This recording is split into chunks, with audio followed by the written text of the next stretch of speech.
1000 anos. Olha só, é um pouquinho antigo. Hã? Como assim, vestígios, professor? Este sítio arqueológico, ele foi edificado na cidade que nós chamamos de Novo México. Olha que interessante. Na cidade do Novo México, os sítios arqueológicos encontrados naquele entorno vão formar um sítio chamado de Sítio de Clovis. Olha aqui.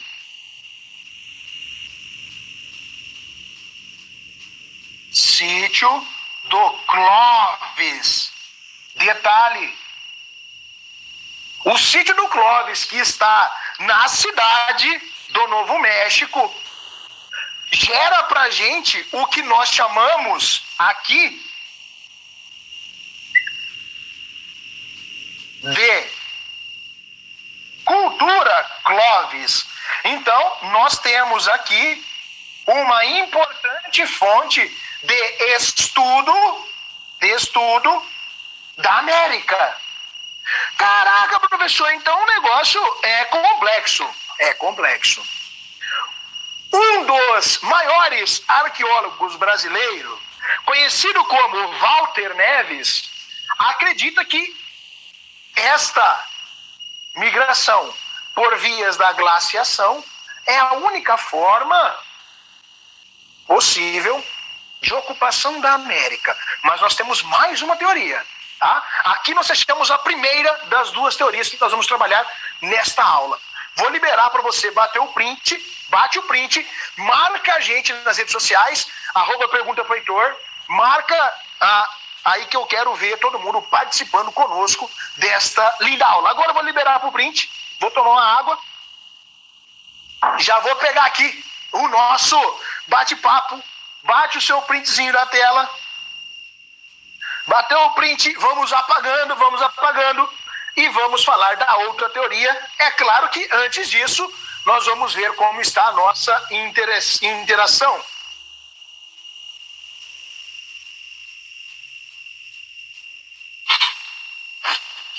Vamos lá, primeira pergunta que observo aqui, que alguns alunos estão perguntando quanto tempo durou cada período.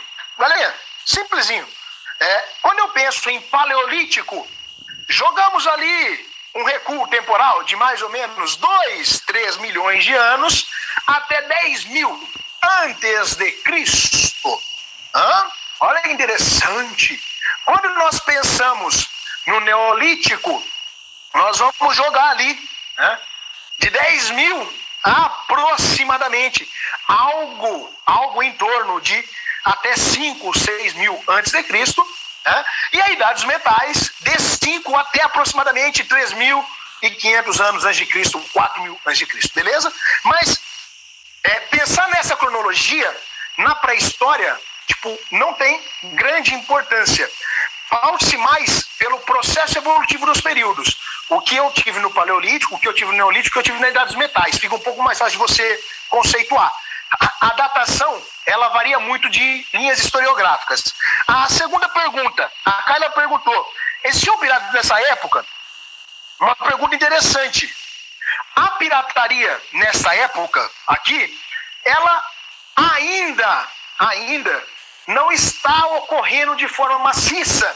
Os corsários que nós teremos em filmes aí em larga escala, eles ganham mais projeção ali para o final do século XVI. Aqui nós estamos falando do processo de ocupação, então está bem no início da expansão marítima, onde ainda tinha o pioneirismo, em especial de Portugal e Espanha, ok? Mais uma pergunta aqui.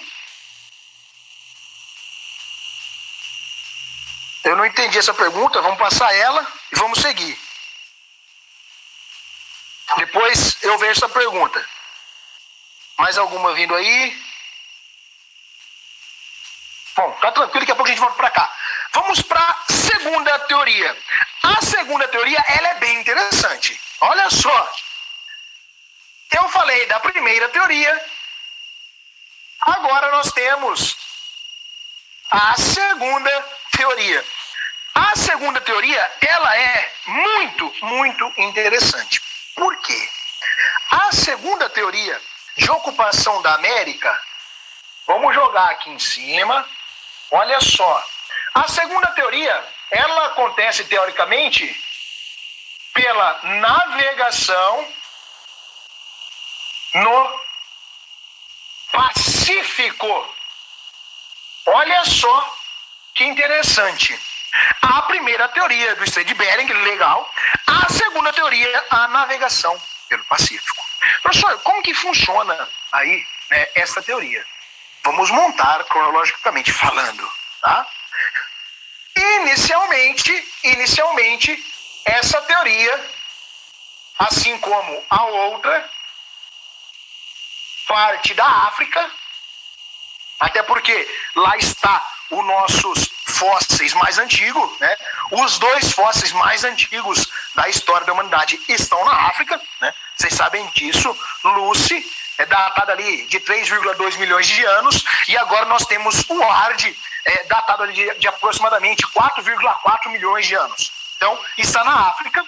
Da África, olha que interessante, nós temos a teoria de que eles irão descer para a região da Oceania. Olha aqui, descemos para a Oceania. E aí o que vai acontecer na Oceania? Da Oceania, tá? Nós vamos partir para um processo de navegação,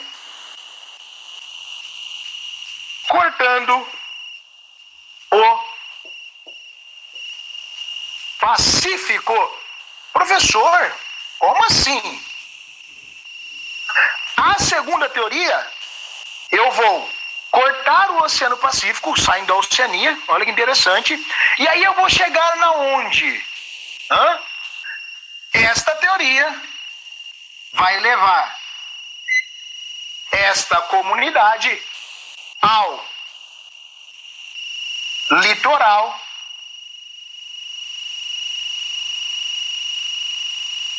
Pacífico, na América do Sul. Professor, como assim? A teoria que nós vamos cortar o Pacífico, eu vou chegar no litoral da América do Sul. Ah, tá, beleza, mas chegando onde? Teoricamente, nos seguintes países. Vamos destacar aqui alguns, tá? Teoricamente, nós temos aqui a chegada ao Peru. Ah, professor, Peru, legal. Por que Peru? Costa marítima. Nós temos aqui a chegada ao Chile. Nós temos aqui a chegada, teoricamente, ao Equador, entre outros países que vão compor ali o nosso litoral, como Colômbia, por exemplo. Ah, beleza, professor. E qual é o traço marcante desta comunidade que vai justificar? Na outra, nós vimos que tinham elementos vikings e asiáticos. Agora, quais elementos eu vou ter para demarcar isso e tornar essa ideia, de fato, realista, ao ponto de eu acreditar nela e ela ser defendida por grandes correntes historiográficas? Vamos nos entender agora. Esta corrente que defende que eu desci da África para a Oceania, da Oceania eu cortei o Pacífico, vai se pautar em especial pelo perfil populacional. Quando nós analisamos o perfil do índio, ele se assemelha muito com o asiático. Se ele desceu a Oceania, ele migrou, ele passou pela Ásia. Lembrando, a Oceania está na porção sul, é uma exceção na divisão historiográfica e geoeconômica do mundo. E aí, este perfil populacional, a afeição entre as populações asiáticas se assemelham muito com as populações nativas. E aí eu tenho uma justificativa que é bastante plausível para a gente pensar e refletir. Ah, legal, professor. Tem mais alguma coisa que a gente tem que pensar aqui? Temos mais coisas para pensar. Professor, o que nós temos que pensar? Simples, simples. Esta transição pelo Pacífico é possível por qual motivo? Pela proximidade entre a Oceania e este litoral da América do Sul, pelo Pacífico. Por que existe proximidade? Imagine aqui a sua aula de geografia, o globo terrestre. Ó, que bonito. O globo terrestre, geralmente, ele te apresenta a seguinte organização.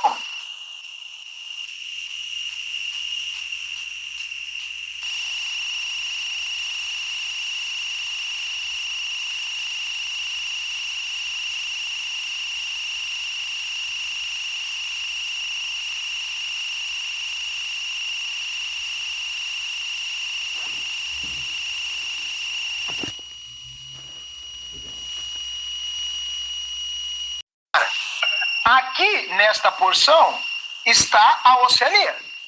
Ó, olha que interessante. Aqui, nós temos a América do Sul. Eles chegaram aqui, nesta costa. Invertendo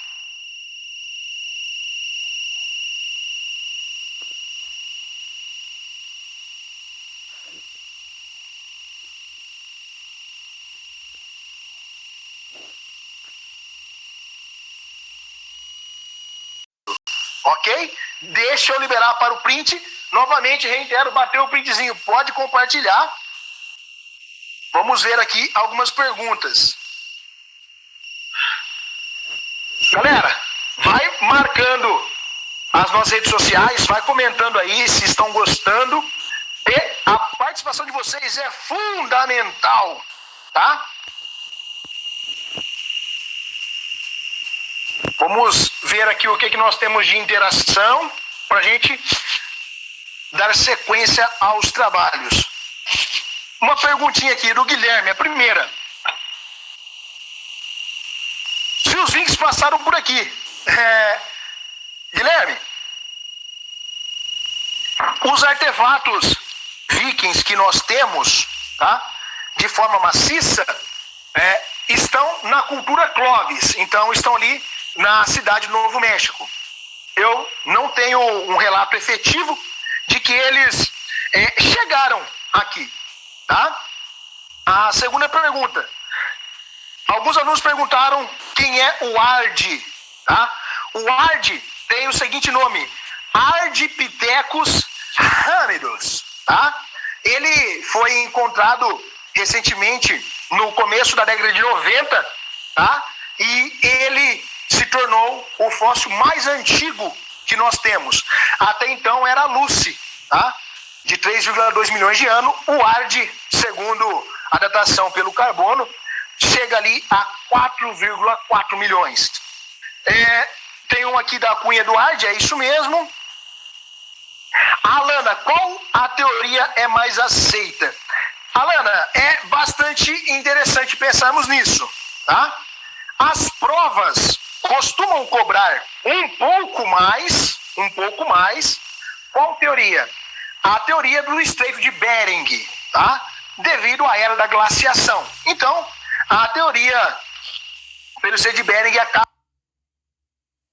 aparecendo um pouco mais nas provas do nosso país.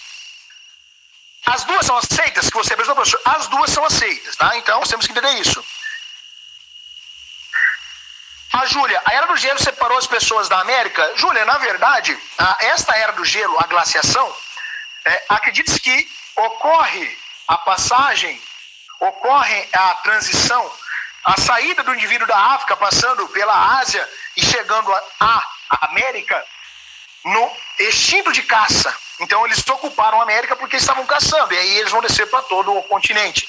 Teoricamente, tá? Isso aqui são historiográficas que nós fazemos partindo do pressuposto de quais vertentes? A ocupação por vias de Bering e a ocupação por vias da passagem pelo Pacífico. E aí a gente começa a visualizar muitas coisas. Agora, nós vamos falar um pouquinho sobre a origem dos fósseis e a origem da vida saindo do continente africano. Carolina, Colombo estava procurando novas terras? Carolina, sim, ele estava em busca de novas terras. Ele e os irmãos Pison estavam em uma viagem buscando a expansão, o território e uma rota também para as Índias. Tá? Lembrando que a Rota das Índias era fundamental para a Europa na ocasião e que havia sido fechada devido à queda de Constantinopla em 1453 pela invasão do Império Turco Otomano. Agora vamos seguir porque o nosso tempo está quase acabando.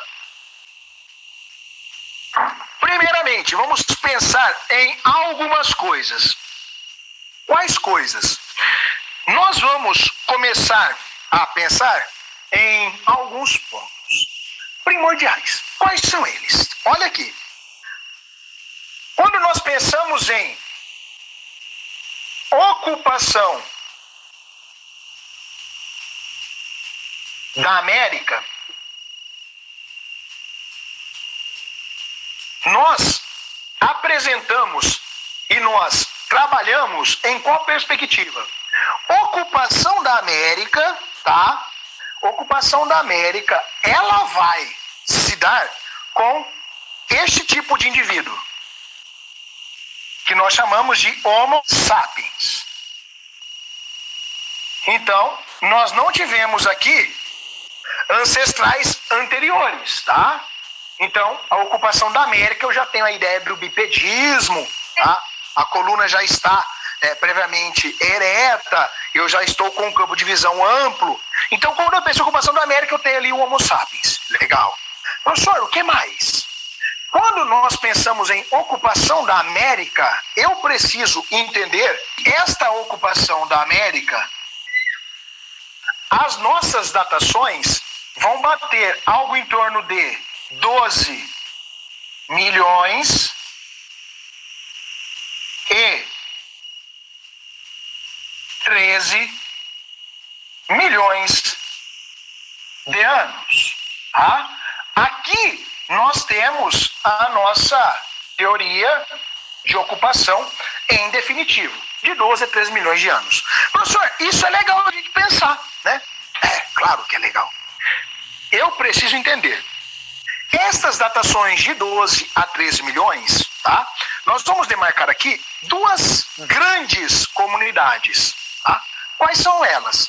O que vai contribuir para a ocupação da América e a nossa datação, eu tenho que apresentar para vocês dois grandes sítios arqueológicos. Tá? Quais são estes sítios arqueológicos? Tá? Um está na cidade do Novo México, como já citei anteriormente, a cultura Clovis, e um de grande importância está em Lagoa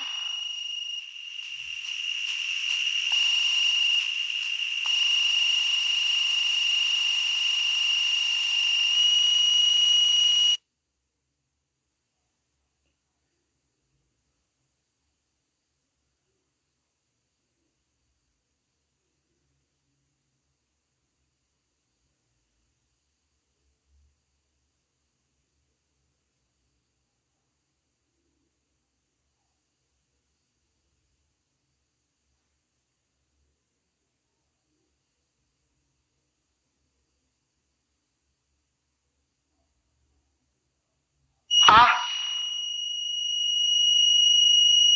Luzia.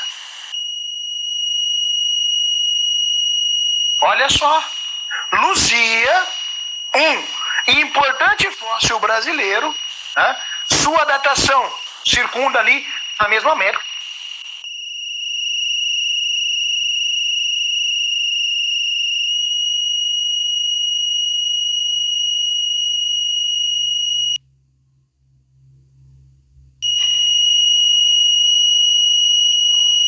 A Lucy, que foi por muito tempo a principal e a mais antiga pessoa conhecida, tá? O mais antigo fóssil. Aqui nós começamos a encontrar não só utensílios, mas eu tenho aqui toda uma estrutura, eu tenho fóssil humano. Tá? Olha que interessante.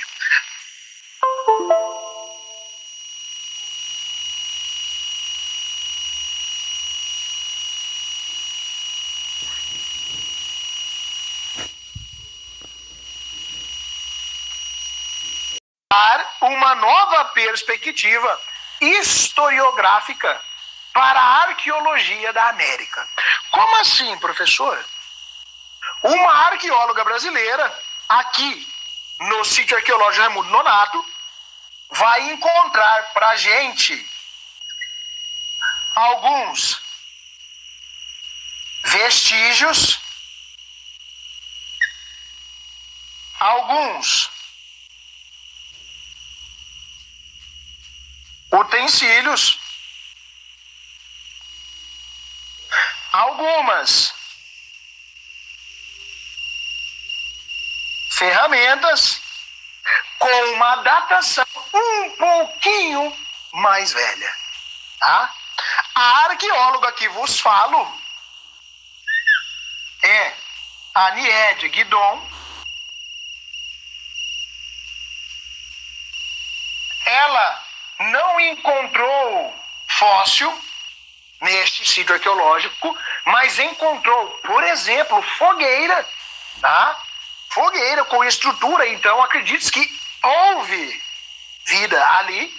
E as datações em São Raimundo Nonato, no Piauí, vão trazer para a gente uma perspectiva muito interessante. Por que, professor, é interessante? Porque eu penso aqui em qual perspectiva? Em 40 mil anos. Tá? Muito interessante.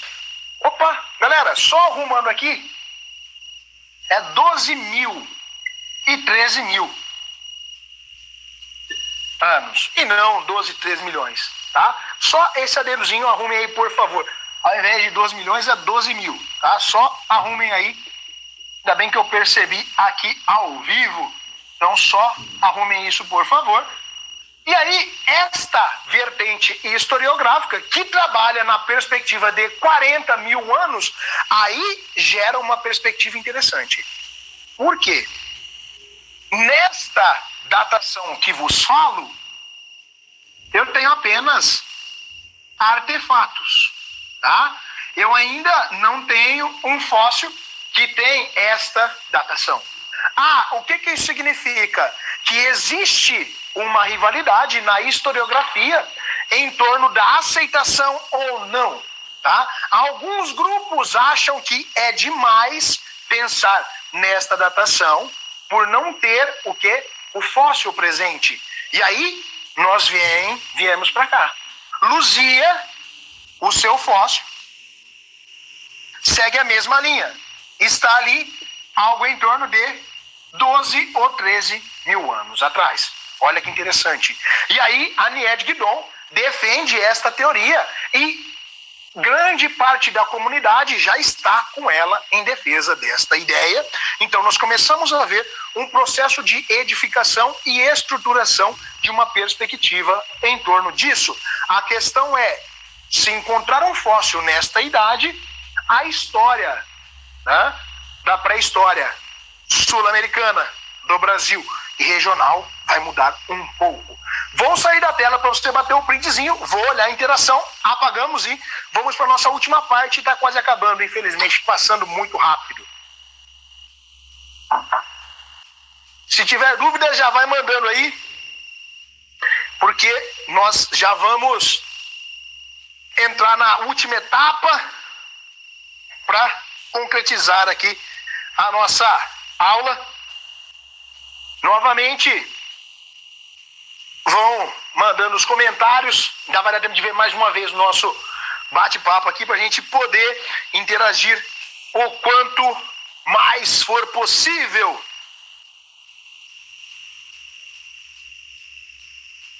Caio pergunta se teve algum conflito nessa época. Caio, muitos conflitos nessa época. Lembrando que as comunidades, eu vou falar agora, inclusive os troncos linguísticos brasileiros aqui, entravam em conflito com certa recorrência. Então os conflitos são comuns, aconteciam sim. Sara Cristina pergunta quantas teorias existem. Aceitas, tá? As duas que eu trabalhei, Strait de Bering e a transição pelo Pacífico. Eduardo pergunta, os corsários passaram pelo Brasil? Os corsários estiveram no litoral brasileiro, sim, tá? Mas eles atuavam no meio do oceano, então essa passagem pelo Brasil não é muito recorrente. Aí vem mais uma pergunta. A Cami quer saber o que é o sambaqui, tá? Vamos ver o que é o sambaqui agora. Nossa última parte eu falarei desta grande cultura, os sambaquis, os sambaquieiros, que tem alguns vestígios arqueológicos sendo encontrados até hoje. Mais uma informação aí. Sabendo disso, tá? Vamos para a última parte e depois vou fazer um resuminho com os principais pontos dessa aula para vocês. Para a gente entrar na última parte, vamos pensar no seguinte.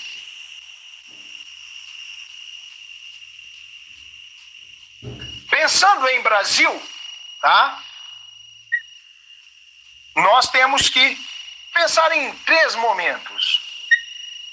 Eu tenho aqui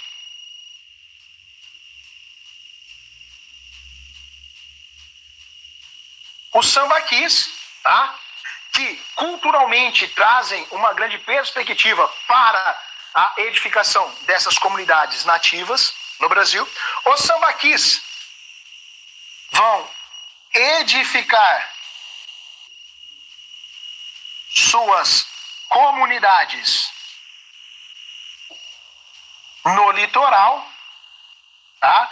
E nós temos aqui esta comunidade dos sambaquis, uma grande alusão, que são os sambaquieiros.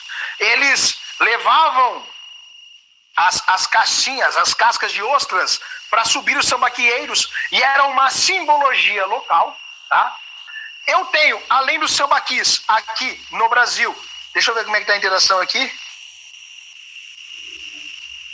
Tá tranquilo por enquanto, vai dar tempo de a gente fechar. Além dos sambaquis, eu preciso lembrar do tronco,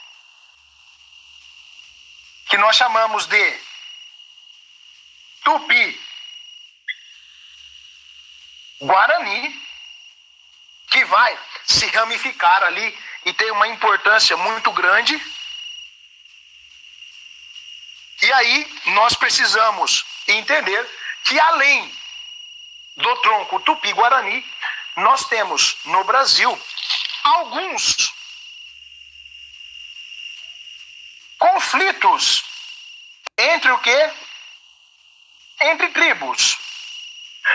E este projeto aqui faz com que nós tenhamos muitas coisas para pensar. Os sambaquis ocupam em especial a parte litorânea. O tronco Tupi-Guarani vai pegando alguma tal, mas existe uma grande ampliação e os conflitos ocorriam e eram em especial por formas territorialistas. Beleza? Aqui a gente tem esse panoraminha rápido, só respondendo as dúvidas aqui. E agora, só para a gente concluir, tá? Um resumão do que nós tivemos nesta nossa aula.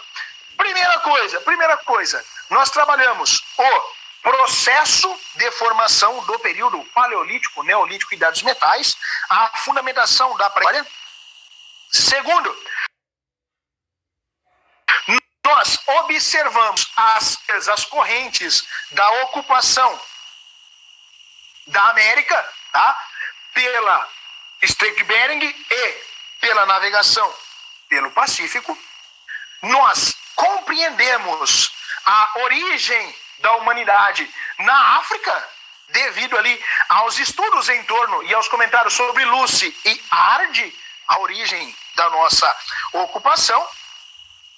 Nós vimos também a formação das tribos, né, da formação do Império Azteca, Maia e Inca, esta organização sistêmica, e nós fizemos uma grande estrutura em torno do quanto a humanidade evoluiu e o que nós tivemos de recursos arqueológicos. Então, lembre-se sempre, quando nós pensamos na arqueologia da América, as datações circulam entre 12 e 13 mil anos com o uso de fóssil. Luzia é o fóssil mais antigo da América, encontrado aqui no Brasil, tá? Em Lagoa Santa, Minas Gerais, mas nós temos também o sítio arqueológico de São Raimundo Nonato, que tem datações ali de mais de 40 mil anos. Então, grande importância nisso pode aparecer nas provas, tá? E aí eu vou ver o chat pela última vez, nós vamos encerrar já. A Sara perguntou se é possível ter uma nova era da era glacial. Acho que é uma suposição que talvez daqui muitos, mil ou milhões de anos venha a acontecer. Beleza? Galera, então eu espero ter contribuído um pouquinho. Novamente eu peço que marque lá o Pergunte pro Heitor, a minha rede social, nos acompanhe lá, porque nós vamos manter um contato bem bacana. Qualquer dúvida, já sabe, pergunta pro Heitor. Um grande abraço, valeu!